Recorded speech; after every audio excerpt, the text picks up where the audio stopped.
Good morning everyone, কেমন আছো তোমরা সবাই? তো আজ হচ্ছে মঙ্গলবার, বেলা 8টা। উঠেই দেখছি মার সাথে পিহু এসেছিল, মার কাছে থাকছিল না, আমার কাছে আসতে ঘুমিয়ে গেছে।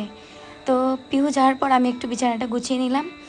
এটা কাল আমার এক জেঠু দিয়ে গেছে, আর এটা হচ্ছে আমাদের জমির ভেন্ডি। এগুলো মা কাটতে বসে পড়েছিল তরকারি করার জন্য। এরই মধ্যে আমি সকালে ব্রেকফাস্টটা বানিয়ে নিয়েছি। তো চলো এটা এখন খেয়ে নিই, খেয়ে ব্রেকফাস্টটা কমপ্লিট করি। কিছুক্ষণ ফোন ঘাটার পর ভাবলাম ঘরটা মুছে নিই। তো মা আমাকে কিছু কাজ করতে বলে না, বাড়িতে স্পেশাল কিছু রান্না হলে সেটা আমি করি। ছোটোবেলা থেকেই দেখছি সব কাজ মা একা হাতে সামলায়, এই কাজগুলো করা কিছুই না, মায়ের একটু হেল্প করে আর কি।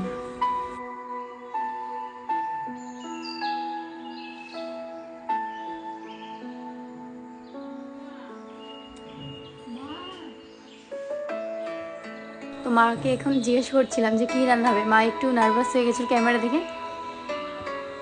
এখানে মা রান্না করছিল ওল দিয়ে মাছের ঝোল। তো আমার স্নান কমপ্লিট, এখন ফুলগুলো তুলে নিচ্ছি পুজো করার জন্য। এই হচ্ছে কারি পাতা গাছ আমাদের ছাদের। এবার পুজো করতে বসে পড়েছি, পুজোটা করে নিই।